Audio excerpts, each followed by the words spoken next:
한 목소리로 고백하겠습니다. 믿음은 나의 삶 속에 있습니다. 믿음은 나의 삶 속에 있습니다. 한 번 더 고백합니다. 믿음은 나의 삶 속에 있습니다. 믿음은 나의 삶 속에 있습니다. 입양 아이들의 대모, 입양 아이들의 어머니라고 불리는 의사 조병국 선생님이 있습니다. 50년 넘게 입양 아동들을 위해서 헌신한 분인데요. 이제 이분은 입양 관련 일을 처리하고 서류를 작성할 때에 그 아이에 대해서 어디에서 버려졌음 이렇게 쓰지 않고 어디에서 발견되었음 그렇게 쓴다는 겁니다. 그러면서 하는 말이 뭐냐면 버려진 아이와 발견된 아이의 차이는 엄청납니다. 버려진 아이는 슬프지만 발견된 아이는 희망적입니다. 사실 솔직하게 말하면 버려진 아이가 맞잖아요. 누군가가 버려진 아이 그 입양을 통해서 오게 된 그런 경우인데 그럼에도 불구하고 그 아가의 삶이 희망적이기를 바라면서 발견됨에 초점을 두려고 하는 거죠. 그러니까 버려진 아이도 발견된 아이로 보려고 하는 겁니다. 그런데요, 신앙생활에서는 이 반대 현상이 나타날 때가 있습니다. 성도는 하나님께서 선택하신 사람이거든요. 하나님이 불러주신 사람이에요. 그런데 세상의 반응은 꼭 우리가 세상에서 외면받고 버려진 모습으로 나타날 때가 있다라는 겁니다. 하나님이 불러주셨는데 세상의 반응은 믿음 그러면요 뭔가 안 좋게 보는 모습일 때가 있다라는 거죠. 특별히 요즘 코로나를 지나고 나서 한국 교회가 더 그런 모습이죠. 교회 안 믿는 사람에게, 교회 안 다니는 가정에게 어느 날 내가 나 다음 주부터 교회 나가려고 해. 그러면 갑자기 왜? 무슨 일 있어? 이렇게 묻거나.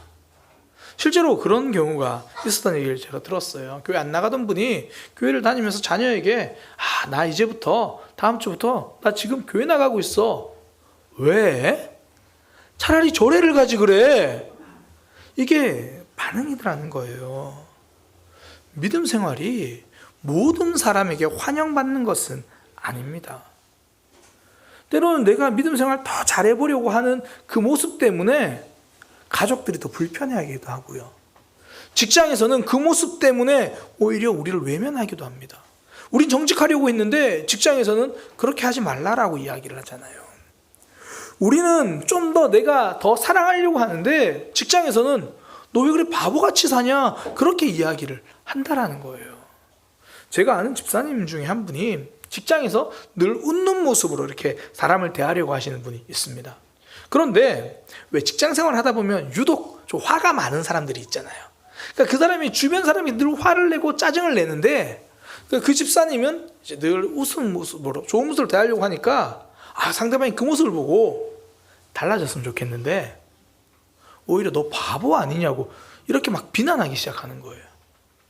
그 집사람이 굉장히 이제 등치가 크신 분인데 그래도 늘 부드럽게 온유하게 다가가니까 오히려 더 함부로 하기 시작하는 거예요.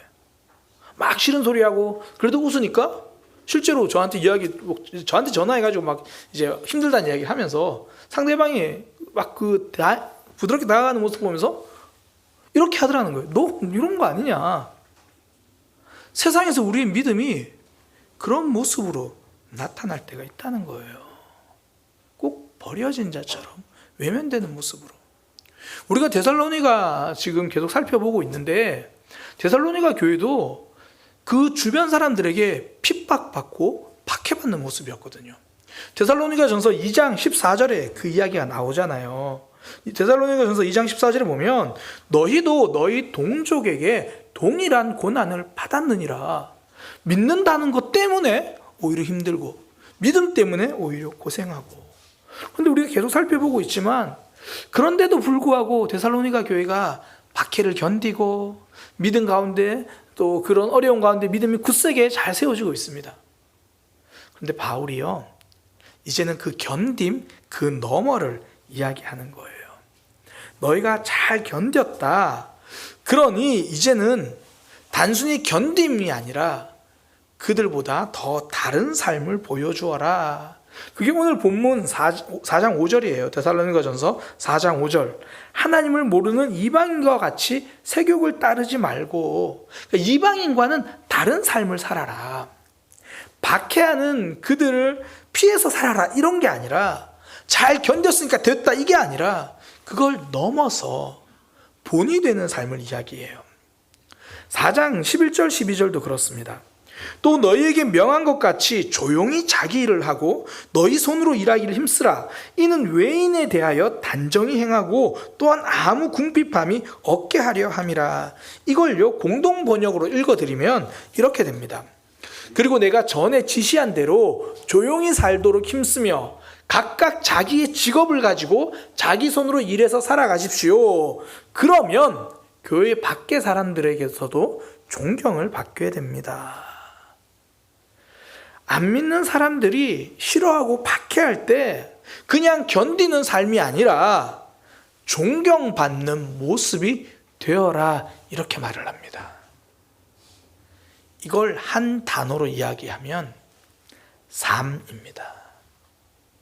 성도의 힘은 삶에서 나옵니다.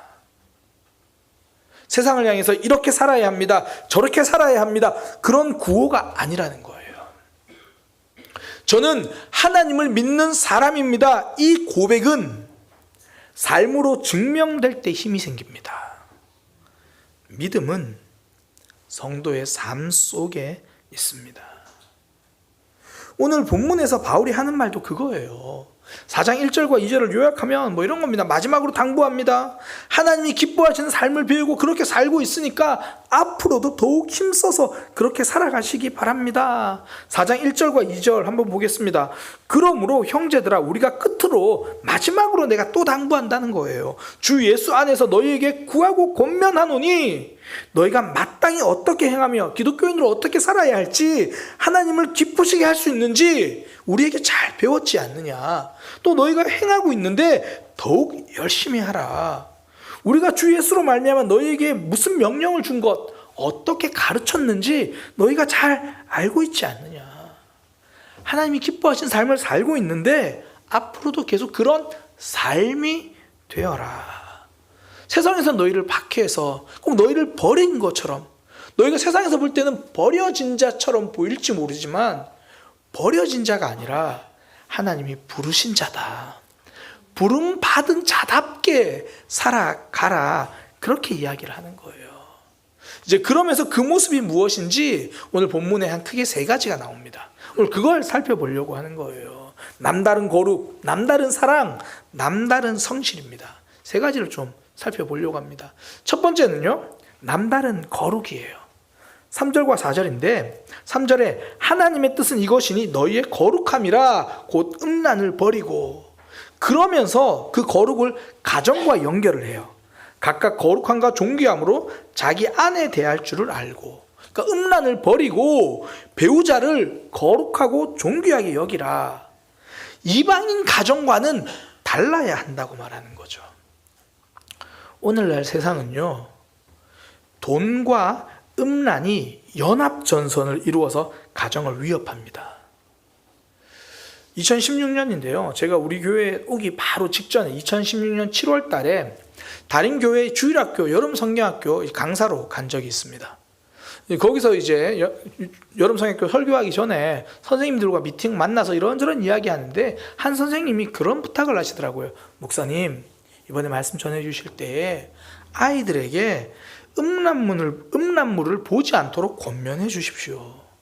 이야기를 들어보니까, 그러니까 지금 제가 주일학교 여름성경학교라고 말씀드린 거예요. 이야기를 들어보니까 초등학교 3, 4학년 아이들이 스마트폰으로 음란물을 보고 있는 모습이 부모님들 중에서 이제 이게 발견된 거예요. 이걸 아이들이 3, 4학년 아이들이 스마트폰으로 그걸 보고 있는 것을 봤는 거죠. 우리는 흔히 이렇게 기대해요. 아이들이 그런 음란물들을 접하기를 점점 어렵게 세상이 만들어주고 보호해 줄 거라고. 현실은 그 반대입니다.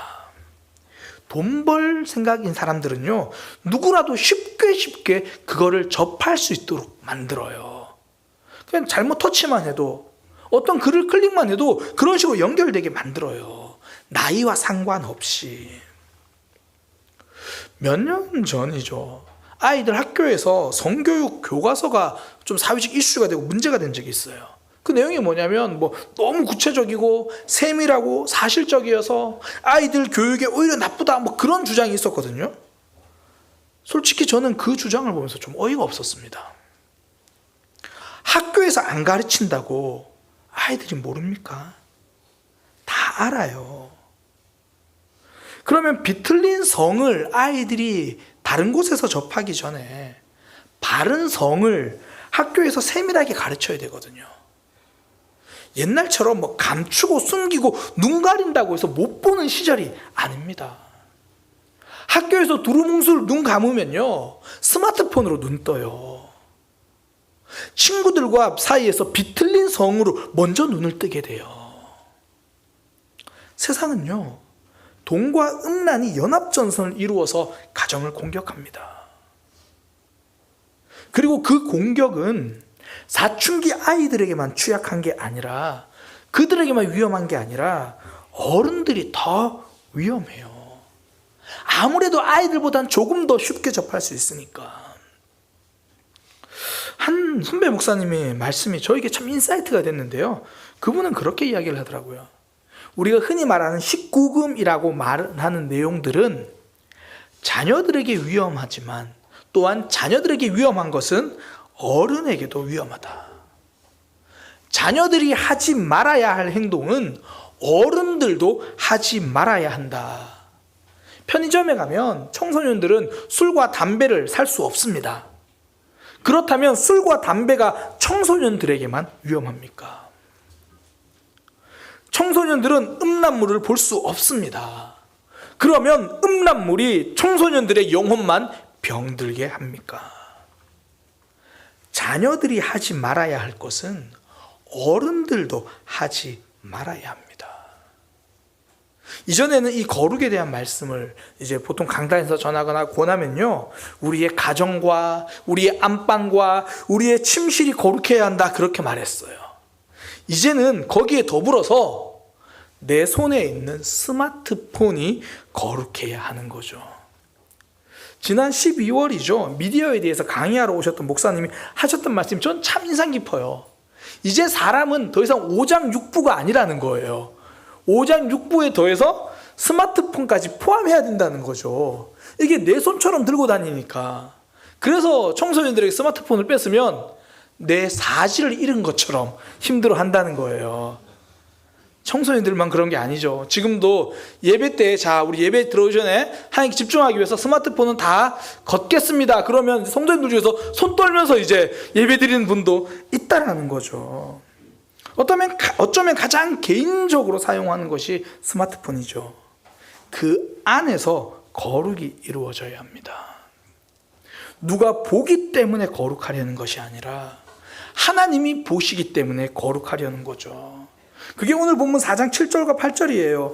하나님이 우리를 부르심은 부정하게 하심이 아니요 거룩하게 하심이니 그러므로 저버리는 사람은 사람을 저버림이 아니요 너희에게 그의 성령을 주신 하나님을 저버림이라.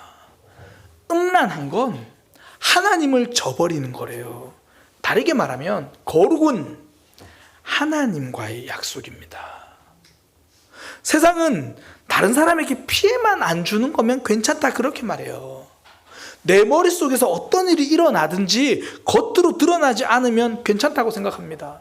내 스마트폰에서 내가 어떤 것을 보든지 그것을 시청하고 클릭하든지 다른 사람에게 피해만 안 주면 된다라고 이야기를 해요. 성도는 다릅니다. 하나님은 내 마음과 생각까지 아신다고 고백을 하잖아요. 그러니 우리는 하나님 앞에서 내 생각과 마음과 남들이 모르는 내 손 안에 있는 스마트폰까지 거룩해질 수 있도록 노력하고, 그렇지 못하면 회개하면서 엎드리는 거죠. 오늘 예배 마치고 축도 마치고 다 나갔더니 갑자기 입구에서 예수님이 서 계신 거예요. 잠시만요. 오늘 나가기 전에 예수님께서 스마트폰 좀 검사하겠습니다. 예수님은 당연히 모든 비밀번호 다 푸시겠죠? 비밀번호 다 풀고 어떤 걸 클릭했고 어떤 걸 보았는지, 어떤 것을 검색했는지, 어떤 어플을 가장 많이 사용하는지 대부분 성경 관련 어플이실 줄 믿습니다. 게임은 아닐 거예요, 그죠? 만약에 예수님이 오늘 우리에게 스마트폰 좀 보자고 이야기하시면, 이미 우리가 보고 있는 거 함께 보셨다는 거죠. 그래서 남들은, 세상은 다른 사람에게 피해만 안 주면 괜찮다는 기준으로 살아가지만 너희는 그렇게 살아가지 마라. 세상의 음란과 또 다른 거룩으로 살아가라. 세상은 돈과 음란이 연합 전선을 펼치며 우리의 가정, 우리의 영혼을 공격할 때에 성도는 하나님과 연합하여 거룩을 지키는 사람입니다. 하나님이 우리를 부르심은 거룩하게 하려는 것, 세상과 다른 거룩, 하나님이 기뻐하시는 하나님과의 약속, 그 삶 살아가는 저와 여러분이 되기를 소망합니다. 두 번째는 사랑이에요. 9절과 10절인데요. 형제 사랑에 관하여는 너희에게 쓸 것이 없음은 너희들 자신이 하나님의 가르치심을 받아 서로 사랑함이라. 더 이상 쓸 게 없대요. 너희 말 안 해도 될 만큼 잘한다는 거예요. 우리가 흔히 그런 표현 쓰잖아요. 야, 저기 선복이는 입댈 게 없네, 그냥 너무 잘해, 막 그런 이야기를 하잖아요. 그런 모습, 사랑에 대해서 너에게 말하지 않아도 된다. 그러면서 뭐라고 이야기하냐면, 너희가 온 마게도냐 모든 형제에 대하여 과연 이것을 행하는도다. 그러니까 데살로니가에만 있지 않고 그 더 큰 영역인 마게도냐까지, 그러니까 데살로니가 그러면 도시를 이야기하고요, 마게도냐는 그걸 포함한 더 큰 지역을 이야기하는 겁니다. 뭐 우리나라로 이야기하면 이렇게 되겠죠. 경주는 한 도시잖아요. 경상남도는 경주를 포함한 거잖아요. 데살로니가가 그랬다라는 거예요. 그들은 그 데살로니가에 있는 성도뿐 아니라 그 주변 마게도냐까지도 그 사랑이 이어진다는 거예요. 데살로니가 교회 성도의 사랑은 뻗어가는 사랑입니다. 원래 교회는 사랑하는 곳이잖아요. 다르게 말하면 사랑이 있어야 교회죠. 그러면 내가 손 뻗는 곳까지가 교회가 되는 거죠. 우리가 장안동까지 손을 내밀면 장안동이 우리 교회가 됩니다. 내가 동대문구까지 손을 뻗으면 동대문구까지가 우리 교회가 되는 거죠. 우리가 베트남과 카자흐과 인도까지 손을 뻗을 때 그곳까지 하나님의 나라, 하나님의 교회가 되죠. 손 뻗는 곳까지입니다.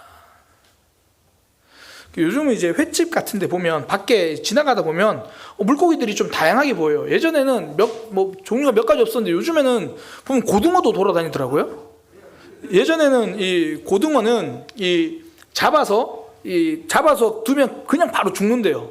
근데 요즘은 그게 양식이 가능한지 어떻게 됐는지 고등어가 이제 그 안에 있더라고요.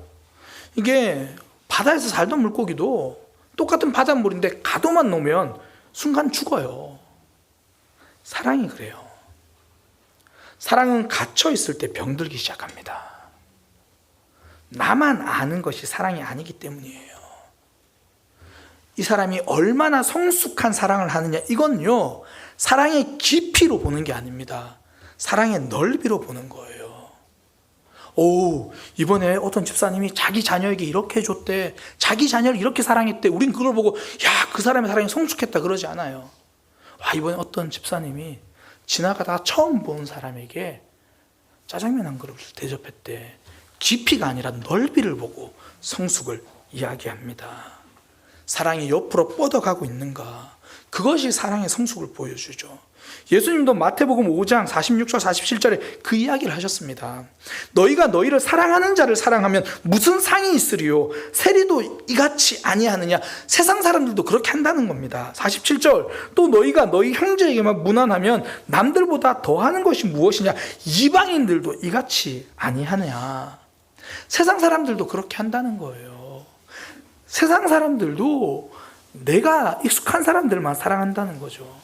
근데 예수님이 하신 말씀, 참된 사랑은 뻗어가는 사랑이다. 그게 성숙한 사랑이다.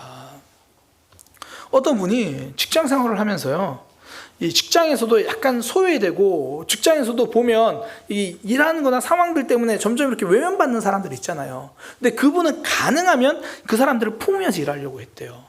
어떻게든 남들은 아유 저 사람은 이제 내버려도 안 되는 사람이야. 그럼에도 불구하고 한 번 더 품으려고 했다라는 거예요. 이게 성숙한 사랑이죠. 제가 청소년 사역을 할 때 아이들과 캠페인을 하나 벌였던 게 있어요. 다른 게 아니라 왕따와 밥 먹기. 너희 학교에서 식판 들고 밥 먹을 때 혼자 밥 먹는 친구 그 앞에다가 식판 내려놓고 밥 먹어라. 그랬더니 아이들이 한 친구를 가르치면서 야 이제 은총이 형도 학교에서 밥 먹을 사람 있겠네요. 이제 농담으로 이야기한 거지만 왕따와 같이 밥 먹기, 이게 뻗어가는 사랑이죠. 성숙한 사랑은요, 먼저 다가가고 손 뻗는 거예요. 조선시대의 이야기입니다. 오성과 한음 이야기 많이 들으셨잖아요. 하루는 이제 한음이 오성의 집에 놀러를 갔습니다. 근데 그때가 아마 가을녘이었던 것 같아요. 오성의 집에 큰 감나무가 있었는데 이 주황색으로 탐스럽게 익은 감이 주렁주렁 열려 있는 거예요. 한음이 그걸 보고 야 저거 맛있겠다 달라는 이야기잖아요. 그래서 오성이 그래 알겠어 그러면서 이제 하인들을 불러다가 저기 있는 감을 좀 따오라거나 이야기를 했죠. 그런데 하인들이 좀 있다가 와가지고는 이 감 달린 그 가지 하필 담을 넘어가가지고 그거를 못 따겠다는 거예요. 그 이유가 뭐냐면 이 그러니까 옆집이죠. 옆집이 권철대감이라는 분인데 권철대감은 이 권율의 아버지예요. 행주사성 권율 장군의 아버지. 그러니까 그건데 하인들이 주인의 위세를 믿고 뭐라고 하냐면 이 가지가 담을 넘어왔으니 우리 거다. 이 감은 우리 거다. 따갈 수 없다. 그렇게 말하는 거예요. 그래서 이제 오성과 한음이 그 이야기를 듣고 당장 그 집에 찾아갑니다. 그래서 사랑채에 보면 이제 권철대감이 계셨는데 거기서 사랑채 그 창호지 문을 뚫고 손을 푹 집어넣은 거예요. 그러면서 무례하지만 정말 죄송하지만 한 가지를 여쭤보겠습니다. 지금 사랑채 안에 들어가 있는 손이 누구의 손입니까? 권철대감이 어이가 없어서 아이 이 대바라진 놈 많아 그러면서 야 이놈아 이 손이 네 손인지 누구 손이냐? 아니 사랑채 안으로 손이 들어가 있는데도 이 손이 제 손이 맞습니까? 그래 네 손이지. 그러면 감나무가 가지를 뻗어가서 옆집에 넘어가 있으면 그 감나무는 누구 감나무입니까? 그러니까 권철대감이 그제야 무슨 말인지 알겠는 거죠. 그래서 이제 하인들을 불러다가 자초지정을 알아보고 이제 하인들을 꾸짖고 뭐 감나무를 따줬다 뭐 그런 이야기입니다.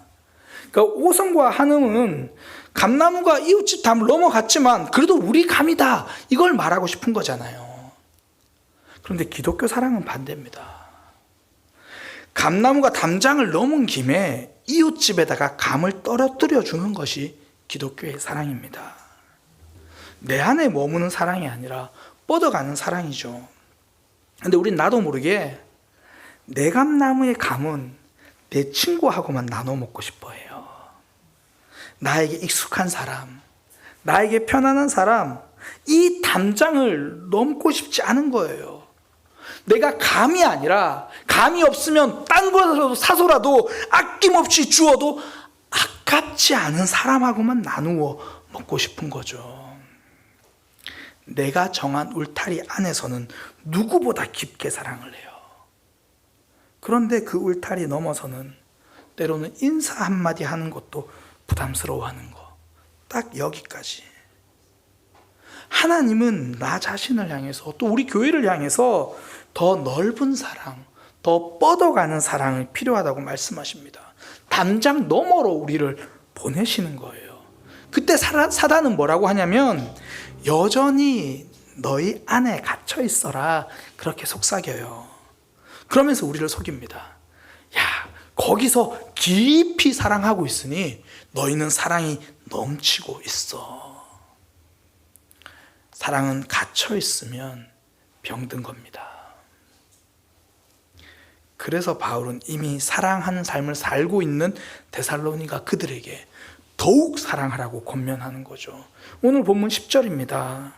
너희가 온 마게도냐 모든 형제에 대하여 과연 이것을 행하도다 잘했다. 그러면서 형제들아 권하노니 더욱 그렇게 행하고.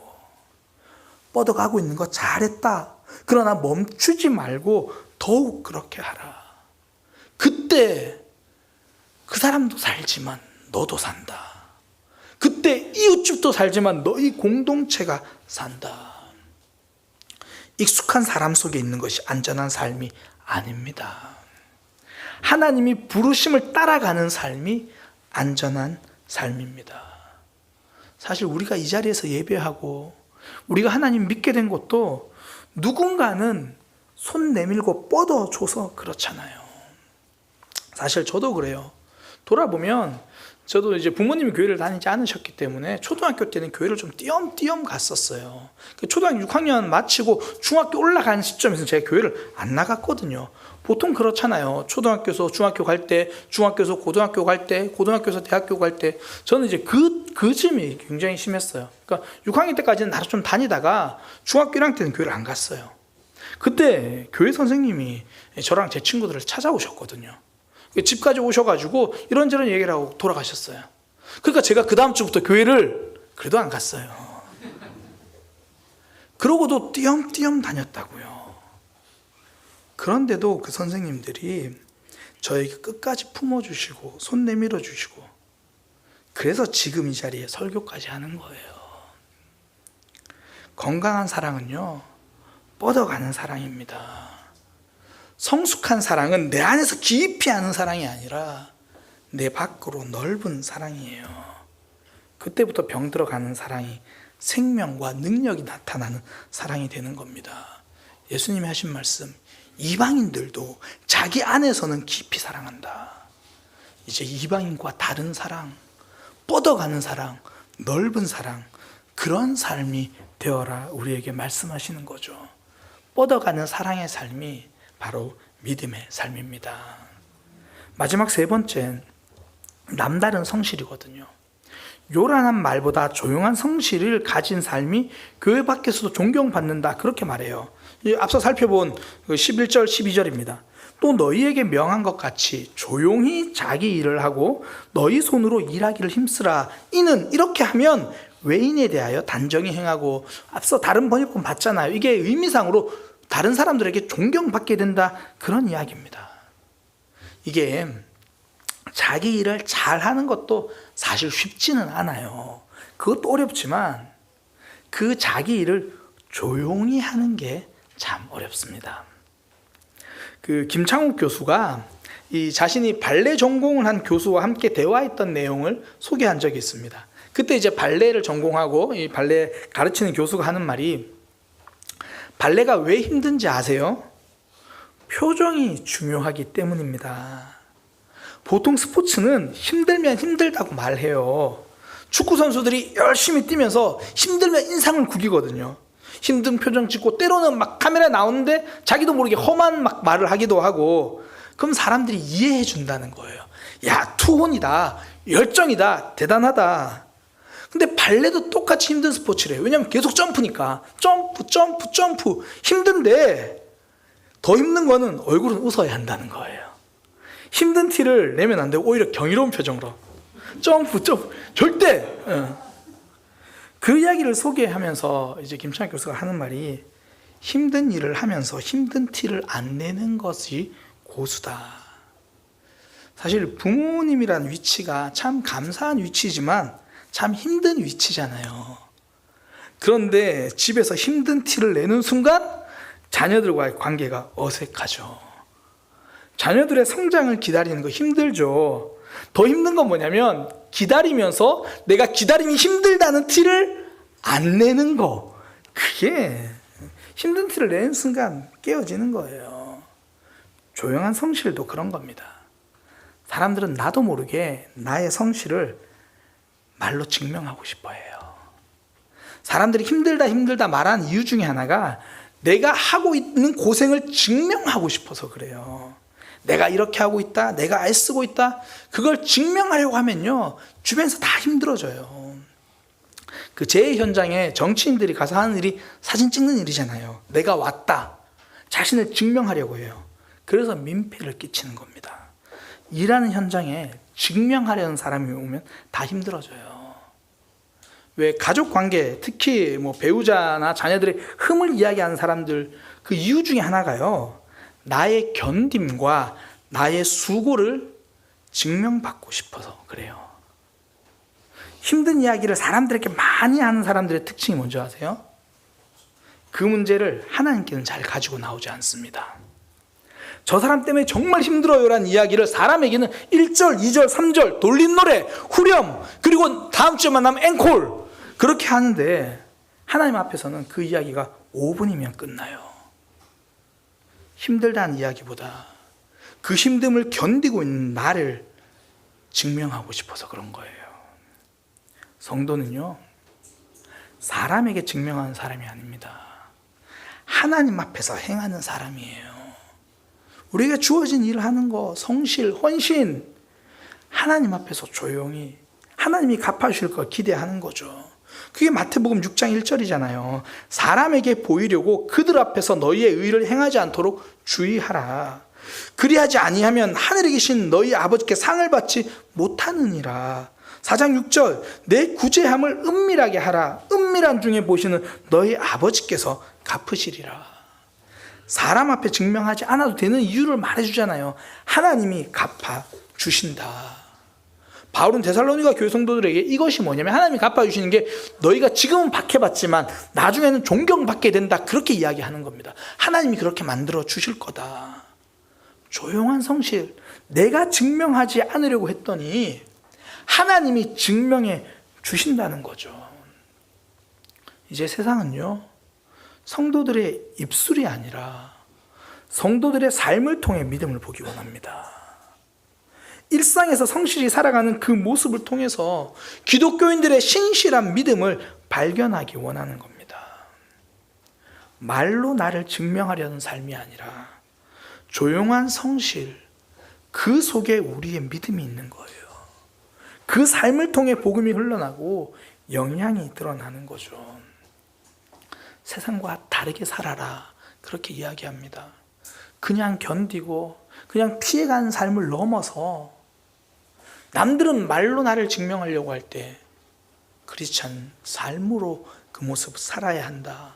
때로는 조용히 하나님을 기대하면서, 믿음은 그러한 우리 삶 가운데 있는 거예요. 말씀을 정리하겠습니다. 성도의 믿음, 때로는 세상에서 외면받고 버려진 모습처럼 보이지만 실상은 하나님이 우리를 부르신 거예요. 그래서 남다른 삶을 하나님이 말씀하시는 겁니다. 거룩입니다. 내 생각과 내 스마트폰이, 우리 가정이 남들과 다르게, 세상과 다르게 거룩할 수 있기를 축복합니다. 뻗어가는 사랑이에요. 내 바운더리 안에서 깊은 사랑이 아니라 뻗어가는 그 성숙한 사랑이 되기를 소망합니다. 말로 나를 증명하려 하지 말고 조용한 성실로 하나님이 갚아주시는 것을 경험하는 저와 여러분이 되기를 소망합니다.